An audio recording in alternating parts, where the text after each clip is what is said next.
Well, it's mid-July and it's midsummer, and let's continue this series on seasonal tree identification hikes. I'm trying to do a variety of different habitats where we can get a large variety of trees and add on to the list that we started in the first two parts of this series, which were lower elevation hikes. Well, I'm along the banks of what's called the Batavia Kill. Kill is the Dutch word for stream, and we're in upstate New York in Greene County, near the town of Maple Crest, New York. We're in what's called the Wyndham Blackhead Range Wilderness area. We're just starting the hike right now, and we're going to be exploring this stream side for a while and then ascending some of the mountains around here. And we're starting at over 2,000 feet elevation. The mountains go up to almost 4,000 feet. There's several ones that are about 3,000 feet that I'm going to start on first. I've got some weather issues that might be creeping up in about 5 or 6 hours, so I need to keep an eye on the weather radar before I commit to the higher peaks.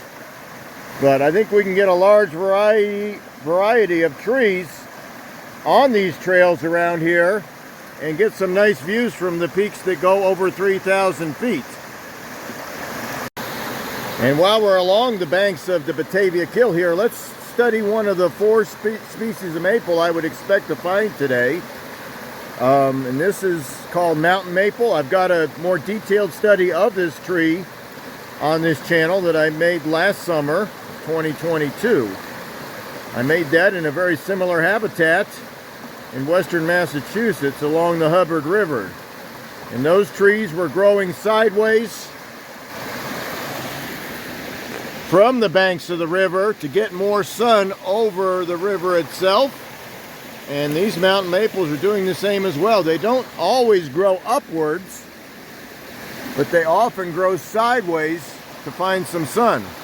We'll see where else we can find it today, but I would expect to find a lot of it along these streams, especially the streams that are big enough to have some sun coming through the middle of the stream. And mountain maple could be confused with red maple or what's called maple leaf viburnum. I'm certain we could find red maple today. I'm not sure if we'll find maple leaf viburnum. But our mountain maple leaves have V-shaped notches between the lobes. There's usually 5 lobes on this tree. The ones near the base of the leaf kind of blend in with the 2 that go sideways. But the edge of this mountain maple leaf does not have the rough, torn look that our red maple leaf has. So these teeth along the edge are more even than that of the red maple, and a little more, the sides of the teeth are rounded and not rough. It's also got a real three-dimensional feel. The veins are sunken into the leaf more than that of the red maple. Let's start hiking up. Let's follow this stream a little further, and let's start going up in elevation and see what else we can find. Well, as we ascend this Batavia Kill, we've got a nice well-built bridge here. And let's start studying some of the evergreens we could expect to find today. Our eastern hemlock is common even at the lower elevations in New York and New England and states further south. As you get past New York City, it does not go onto the coastal plain too much, south of New York City. But in the hillier areas of New Jersey and Pennsylvania and states further south, often these trees are dead or diseased. This one looks okay. I don't see any evidence of the hemlock woolly adelgid on these needles or branches. But we got needles here that are fairly short. If you see my thumb in there for scale, they're usually less than a ½ inch long.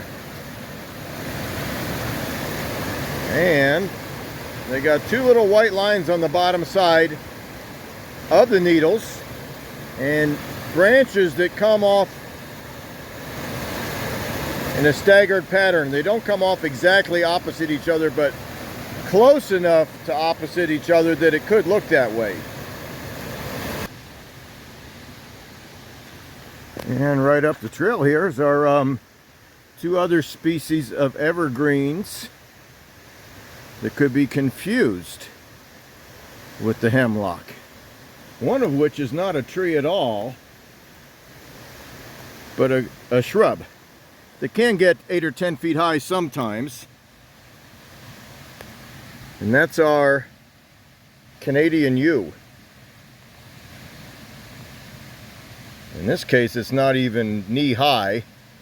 It's the preferred browse of deer and maybe even moose. I'm not positive about the moose. So it has flat needles like that hemlock that are shiny on top. They're a little bit longer, maybe over a ½ inch long, but not an inch long.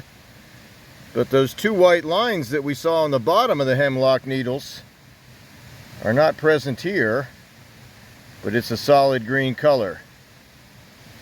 This is not a tree, but it could confuse you with the hemlock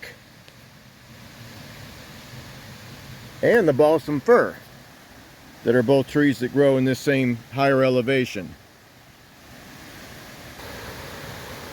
Well, the balsam fir has a unique bark on the larger trees with the sap blisters.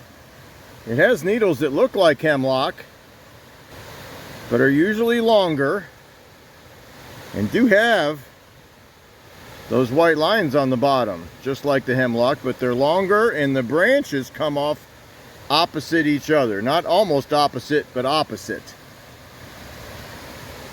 You can see that right here, and right there,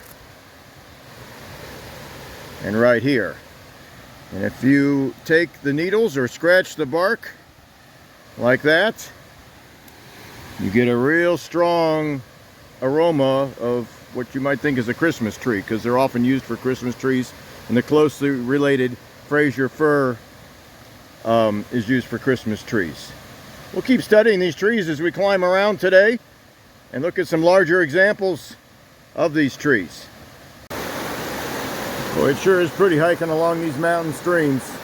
We've got another hemlock here, which are very common along these mountain streams. Overhanging.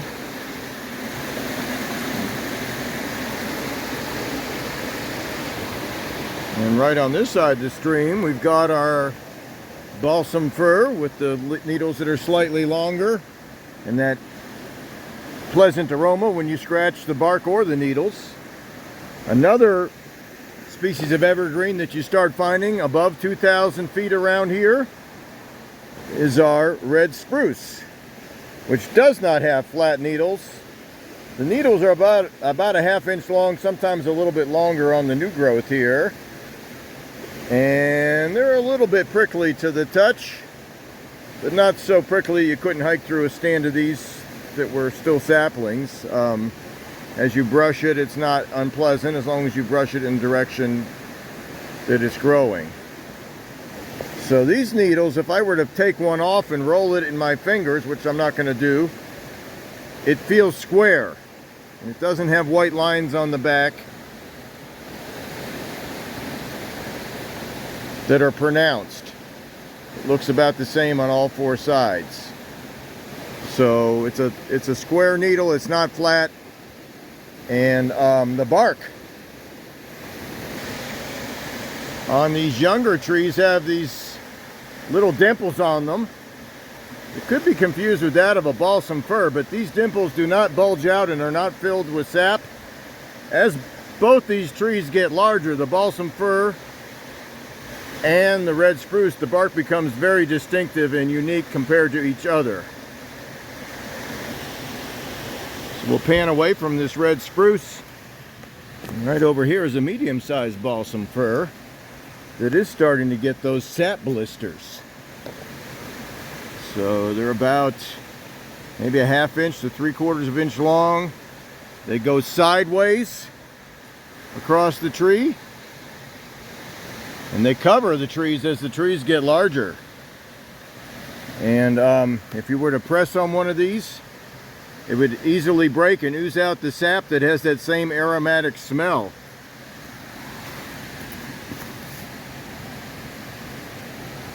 And unlike the red spruce, which can live for hundreds of years, balsam fir, if it makes it to 100 years, is doing well. We'll keep studying both these trees as we climb around today. Some of the ridges I'm going to climb this morning have been burned in the past, so we may not find as many evergreen trees up there as you would on a ridge that has not been burned. But we will look for more examples of these trees as the day goes on. And we'll take a look at two other species of maple along the banks of the Batavia Kill here. Being right in front of this huge hemlock here. This hemlock's 2 feet across. Still looks healthy. We've got a striped maple with these pronounced vertical stripes that are dark in color. The area between the stripes can either be gray or green depending on the tree. And the foliage of these trees is quite unique. Probably the largest of the maple leaves we're going to see today. This leaf here is as big as my hand.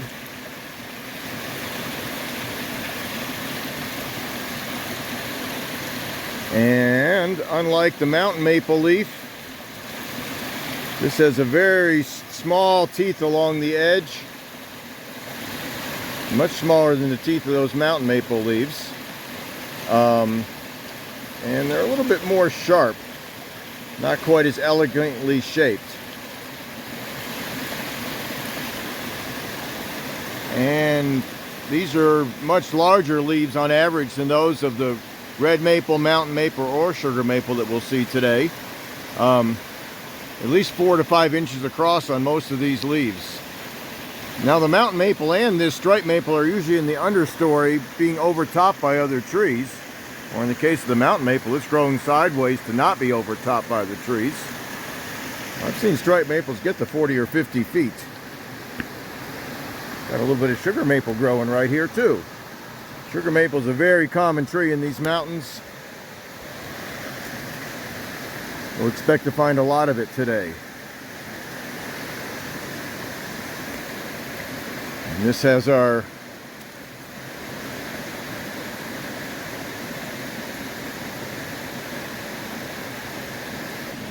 well-known leaf to most people with U-shaped notches between the lobes. You can clearly see that there. So the striped maple and the mountain maple do not have this nice elegant curve between the lobes, and neither does the red maple. We'll be looking for larger examples of sugar maple as we go today, and compare it with some of the other maples that are up on the mountainside. We're going to hit up what's called Acra Point next, and see if we can get some views. In that area, part of that area was burned, so we might be able to find some species that come in after fires.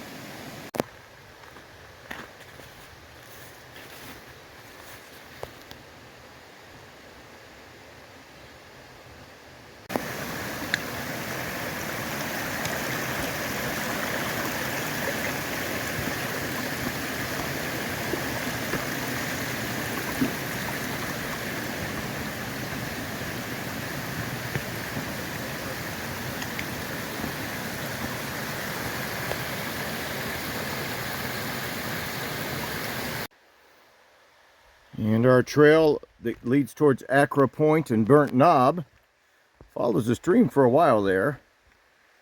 And we got some examples of red spruce that are getting quite large. This guy's probably almost 2 feet around and has bark that flakes off about the size of potato chips. And usually it's breaking free on at least three of the 4 sides. Norway spruce is planted around here and often becomes native near the plantations where the seeds can grow. So you can find Norway spruce in these mountains. Usually the trees aren't growing too far from where it was planted. But these are red spruce. One way I can tell is the cones, which fall to the ground every year. They don't hold on to their cones. They drop the cone crop every year, about 1.5 inches, 2 inches long. And the cones of a Norway spruce are 4 to 6 inches long. So I can look on the ground to help me know for sure if the tree is so tall that I can't see the branches clearly. And those cones, when they do drop to the ground, will sprout by the hundreds, even in the shade of these other trees, these hemlocks, birches, and the red spruce itself. So I'm walking through a grove of all these saplings. Again, they're a little prickly to the touch, but it's not unpleasant. And here's the bark of a similarly sized hemlock, which doesn't have those little flakes that come off on 3 or 4 sides, but has ridges and furrows as the tree gets older.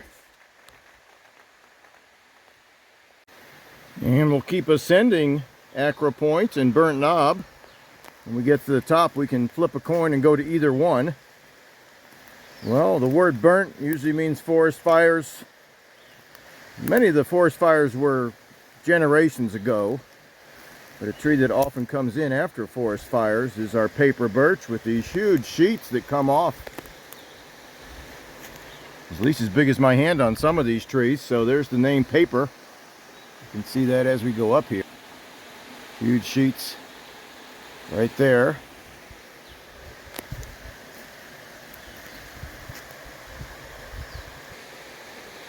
And often growing in the moister soils of these mountains, along these streams and on north-facing slopes,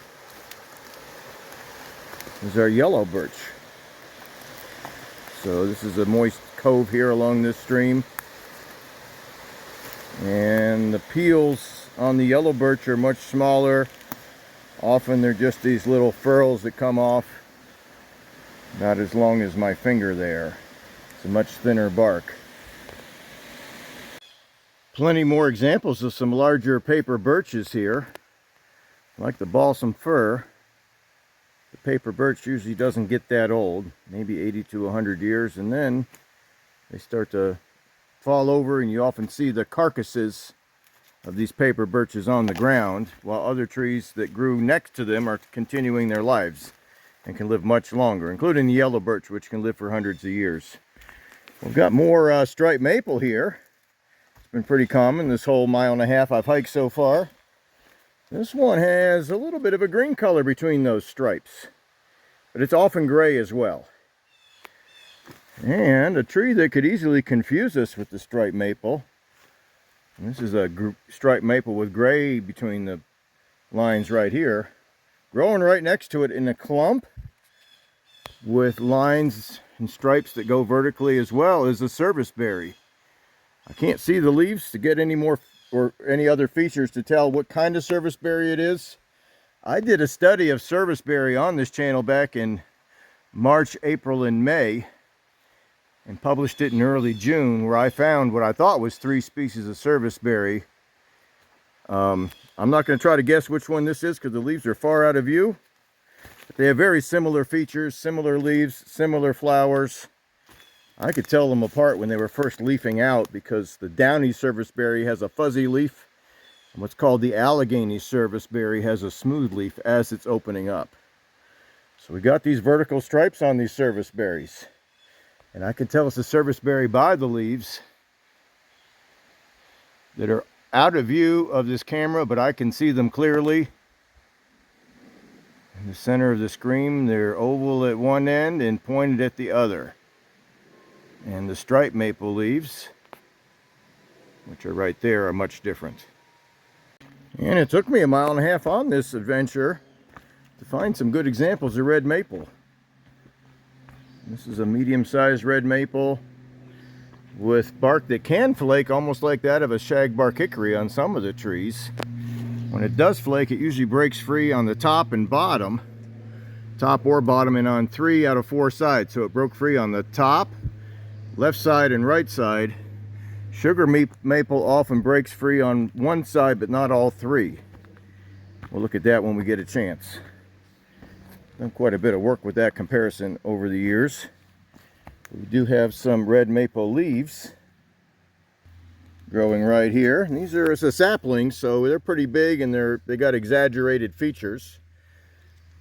The leaves on trees that are in the shade are often smaller and less exaggerated, but we can see that rough torn look of the edge of the leaf. Those teeth are much larger and have a rough appearance, and it does have a V-shaped notch between the lobes, just like that of the mountain maple, and the stripe maple. But the teeth along the edge are uneven. They're all different sized.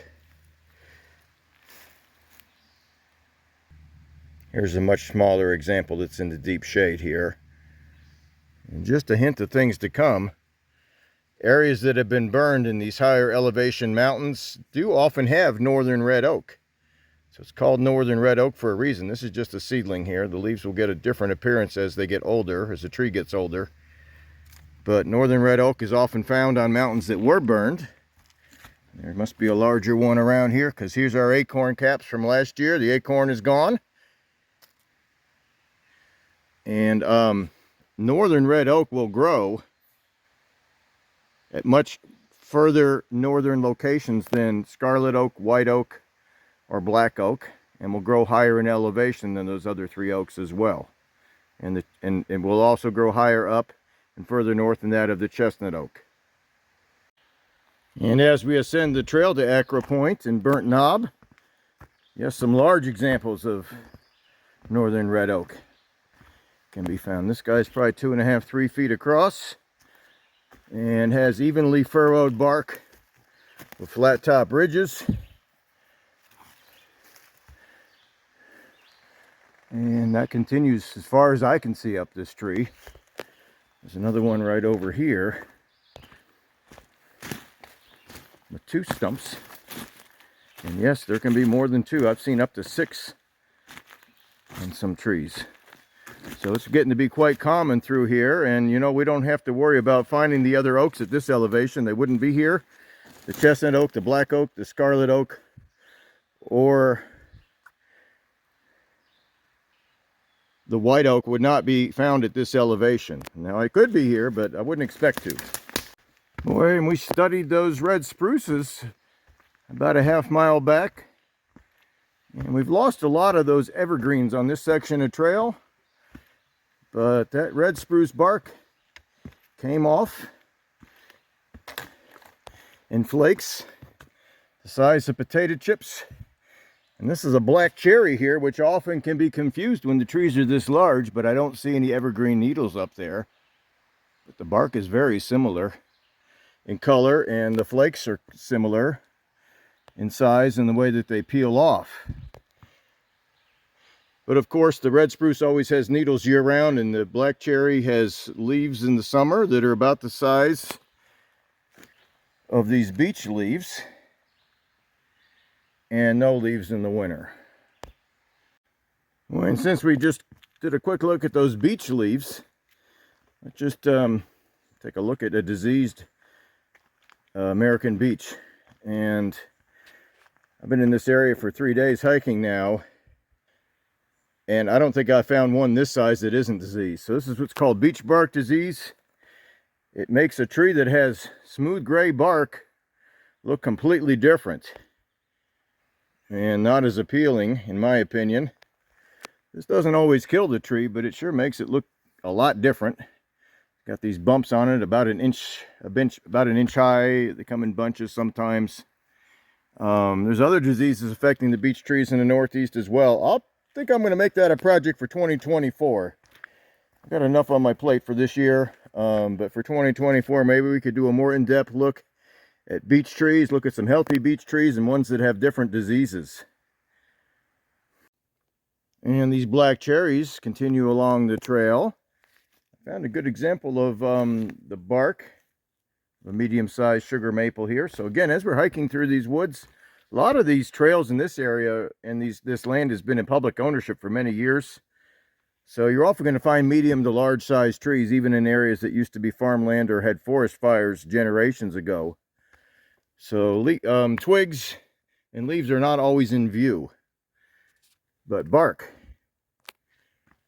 of this sugar maple tree does break free along the edges, just like that of the red maple, but it often breaks free on one side, in this case the right side, and hangs on the left side. So it's like a page of a book that wants to open.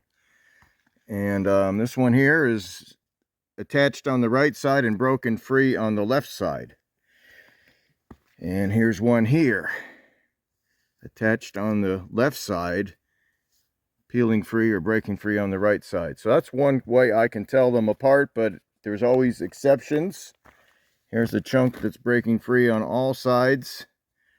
So I kind of have to let it average out. Here's a chunk that's still attached on left. Here's one that's breaking free on all sides. Boy, and I'd say black cherry on this hike up to Acra Point is one of the more common trees. At least a quarter of the trees in this woodlot here, it's going on for about a half mile, is black cherry. So has a lot of positive qualities. It's great firewood. It smells great when you burn it. It can make great furniture wood as well. And they can grow in a lot of different places. I've seen them growing in old fields and on the ridge tops where it's too dry for some of the other trees. So they're pretty adaptable. Here's some more yellow birch, and boy, you can really see that bronzish yellow color of this sapling here. It's only about 3 or 4 inches around. Our bark peels gently with thin sheets mostly, at least on the younger trees. And I expect to find some paper birch leaves that are within reach of the trail as we go up the mountain. This sapling is low enough to the ground I can pull it down with my hiking stick and study the leaves and smell the bark as we scratch it to see if it has that oil of wintergreen smell that would prove that it's a yellow birch and not a paper birch. And the yellow birch leaves closely resemble those of a black birch. I don't expect to find black birch up here today. We're getting a little too high up, but it wouldn't be unheard of. These leaves are about 2 inches long and about 1.5 inches wide. And the base of the leaf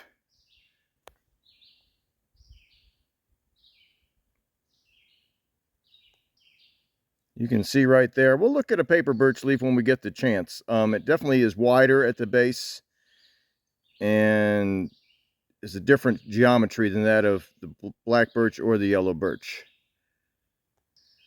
And if we scratch back the bark a little on the stem or the smaller branch of this yellow birch tree and give it a whiff, it does have a slight smell of the oil of wintergreen, which is like Wintergreen Lifesavers root beer flavor, but not as strong as that of a black birch. I did a lot more with comparing these leaves last spring on a mountain in New Hampshire, and we did all 4 species of common birches in that area: the black birch, yellow birch, paper birch, and gray birch. And that's called Spring Birch Study Part 3 on this channel. And we've ascended into a saddle between Burnt Knob and Acra Point.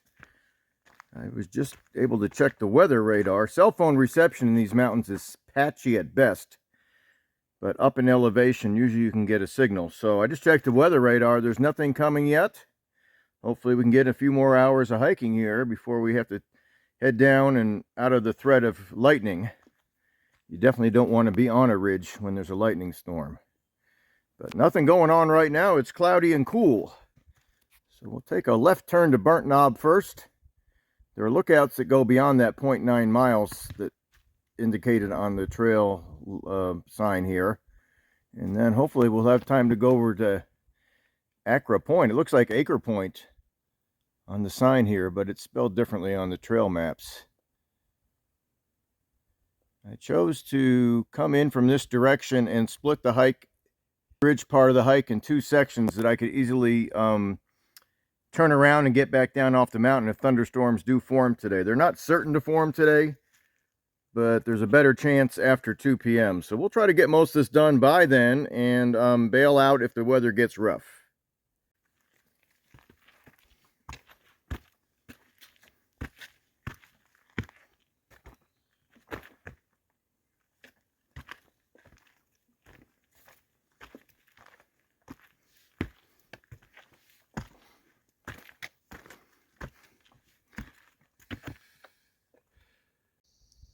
And some views are starting to appear as we ascend Burnt Knob. This is on what's called the escarpment trail that runs along the eastern edge the northeastern edge of the Catskills, which drop off precipitously from almost 4,000 feet down to almost sea level. So it looks quite impressive from above and from viewing up at the escarpment from the Hudson Valley. And we found a little bit of hop hornbeam. There's been a few here and there along this hike. I think this showed up on the winter version of the seasonal tree IDs. And we looked at the bark, which is a little bit shaggy. But the shags are quite small, much smaller than that of any of the hickories. So these shags are maybe a 1/4 inch wide at most. That makes it easy in the wintertime to identify. In the summertime, the leaves resemble those of the birches. They're second cousin to a birch. They're in the same botanical family. They have the doubly toothed edge of the birches, but they're softer and a little bit fuzzy to the touch. And the hop hornbeam, by midsummer here, has some fruits for us to study. Boy, and on trees that get more sun than this one, these fruits are plentiful. But there's just a handful of them on this tree. And technically, these fruits on the birches and the hornbeams are considered cones, and they kind of resemble a cone with cone scales there. But they also resemble hops hanging from the vine, the hops that are used to make beer. So hence the name hop hornbeam. We'll see if we find any American hornbeam today. There might be some hanging out along that stream where we started this. I didn't notice any at the start of the hike. Here's some more fruits or cones of this hop hornbeam. There's some here hiding out underneath the leaves. Right there. And we've come to the first of several overlooks on this burnt knob. This one faces south. And lots of red oak up here. Small, large, and every size in between. And here's a great look at the oaks, the leaves of the red oak, which can resemble that of a black oak. And some of the leaves of a scarlet oak can look like this as well. But I don't expect either of those to be up here. Lots of northern red oak. And a great view. It's a little hazy today, but we can see the closer mountains. The ones within a few miles of here, no trouble at all. And these mountains to our south here, I believe we've got Thomas Cole to the right, Black Dome in the middle, and Blackhead on the left. Those mountains all approach 4,000 feet. They have steep climbs that I was considering doing today, but with the chance of thunderstorms later on, I wanted a climb I could get down quickly if needed. So far so good on the weather radar though. Just overcast, a little bit humid. And plenty of red oak here for us to study. A little bit of black cherries in a scrub form up here. It's kind of growing sideways right here, kind of gnarled and twisted. I often find it that way in old fields in southern New England. I don't find a lot of it in the woods that is of large size, but often in old fields growing in a twisted form. Here's the leaf of that black cherry. Similar to some of the other leaves we've studied on this channel, but the edge of the leaf is very finely toothed. And one tooth at a time, and a duller color on the back. It almost could be confused with the serviceberry. We'll take one quick look at this map and then keep looking for lookouts and different trees to study. I think we're going to find some mountain ash up here. I've seen a couple that weren't big enough to record. So we have started this hike. This is in Greene County, New York. We're exploring the Wyndham Blackhead Range Wilderness. And we started at the east end of Big Hollow Road. Explored the area along the Batavia Kill, where it says 0.6.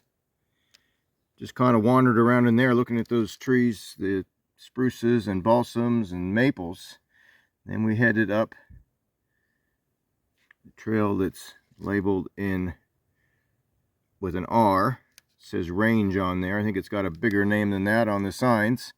And now we're on what's called the Escarpment Trail, and we're heading west over Burnt Knob.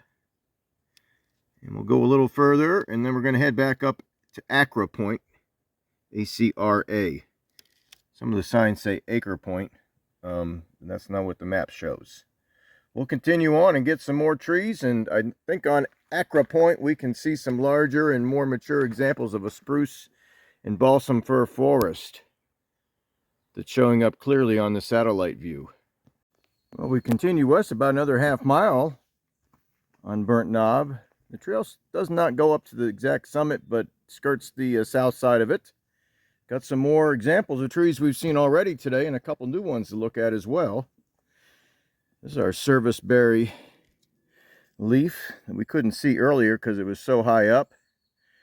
So it's got a singly toothed edge, kind of like the black cherry.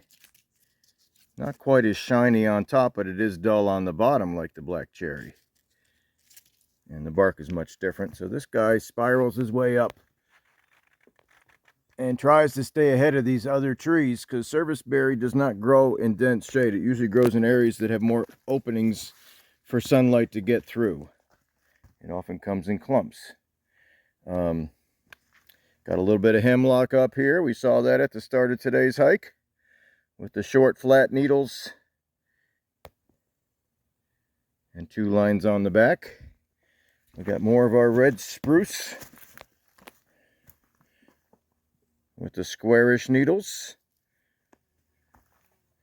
Plenty of paper birch up here, hence the name Burnt Knob. Paper birch is a tree that often comes in after fires. And boy, these leaves are quite large. They're getting plenty of sun here.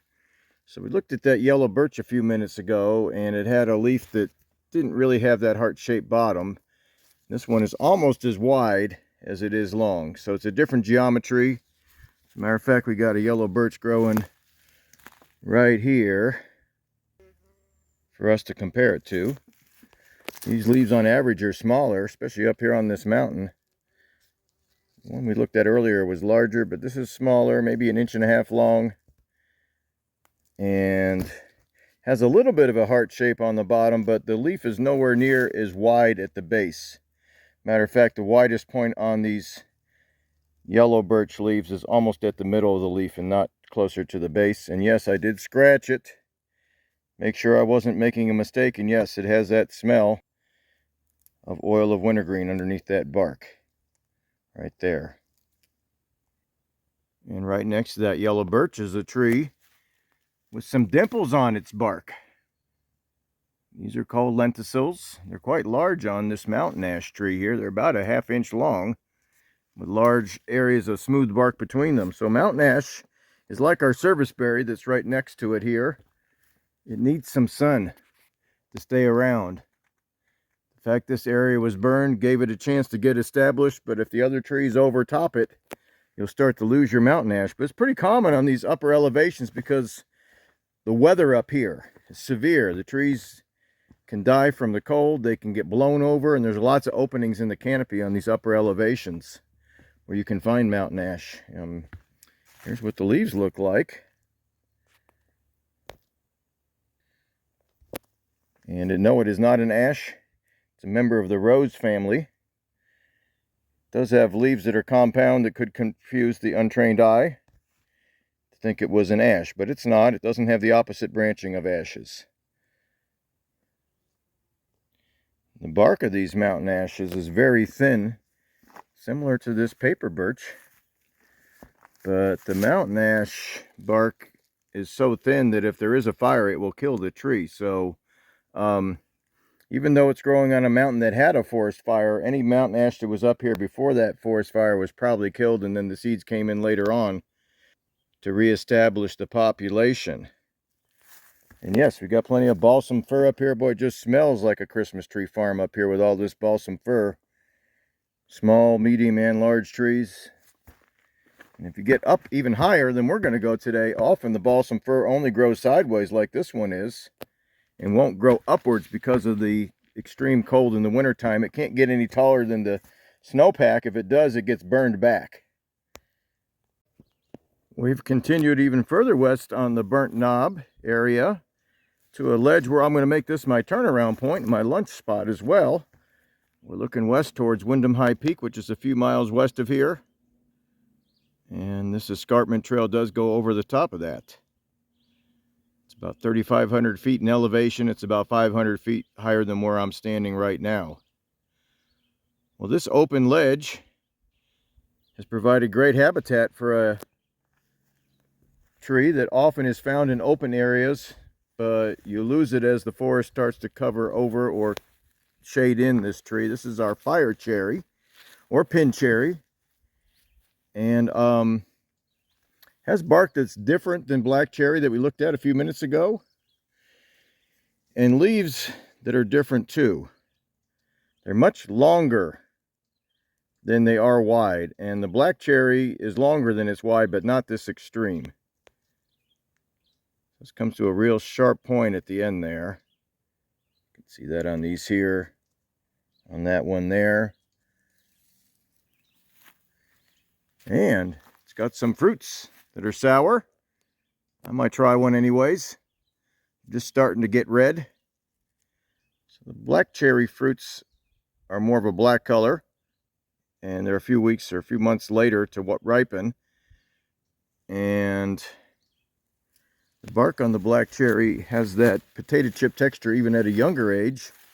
And the bark on this fire cherry resembles that of the mountain ash with these lenticels, to the point where you could almost confuse them if you didn't look at other features in the wintertime.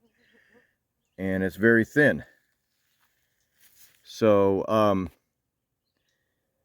this has not been that common on this hike. Usually trails that are in woods that have been around a while, you don't ever see it. But if you get to an open area like this, or an old farmland that's going back to woods, it's pretty common in some parts of the country. And has these beautiful little fruits, look like a little candy apple almost. We're going to turn around at this point. We'll keep an eye on the sky, an eye on the radar, and if we have a little more time, we'll add some more trees to this adventure and take a look up at Accra Point.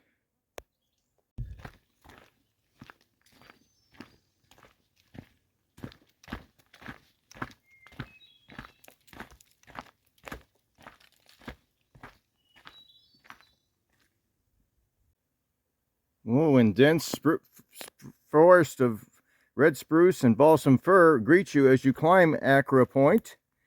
It's mostly hardwoods till you get near the top.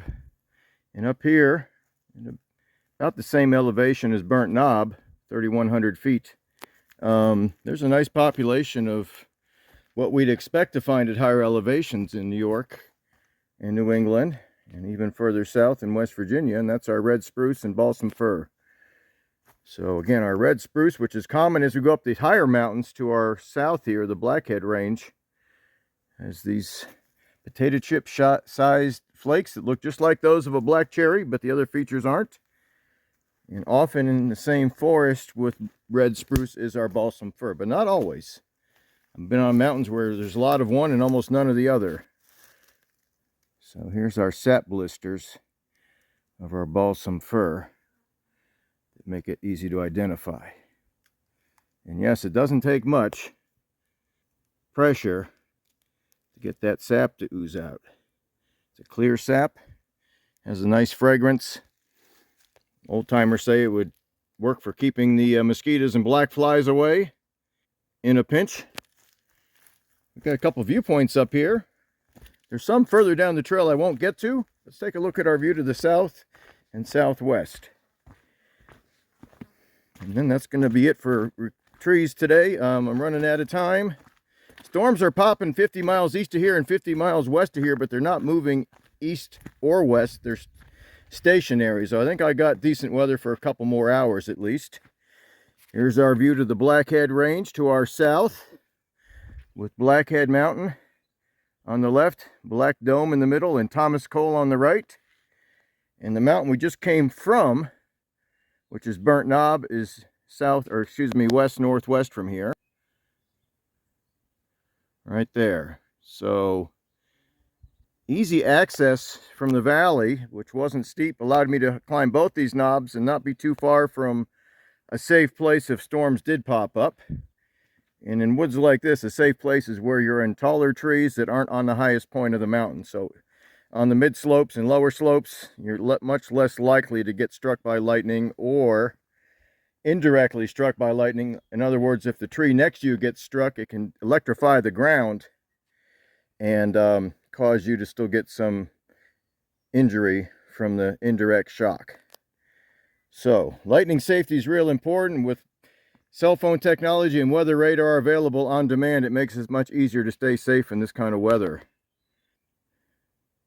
And yes, we got some more pin cherry or fire cherry, same plant, growing up here. These berries are still a little sour looking. And you can see the crowns of these red spruce and balsam firs here. Usually the ones with the narrow crown that looks like a church steeple are a balsam fir. And the ones that are a little bit wider at the top and have like flag-like branches coming out are the red spruce. This one right in front of us here is a balsam fir. And most of these trees are getting a lot of new growth, at least the parts that are in the sun. So you can easily see the blue-green color of the new growth on this balsam fir. And yes, these balsam fir branches that are in the sun are much bushier. The needles are still flat, but they come out in all directions instead of laying in one plane like the ones we saw that were in the shade this morning. And our red spruce is growing real good up here. It's got lots of new growth. This lead twig here is about 4 inches long, so a great place for it to grow and prosper. And we'll continue these seasonal ID hikes. We'll try to do one in the fall, probably at peak season for fall color. And that's something I can easily do in the 2024 and beyond, once every 3 to 4 months.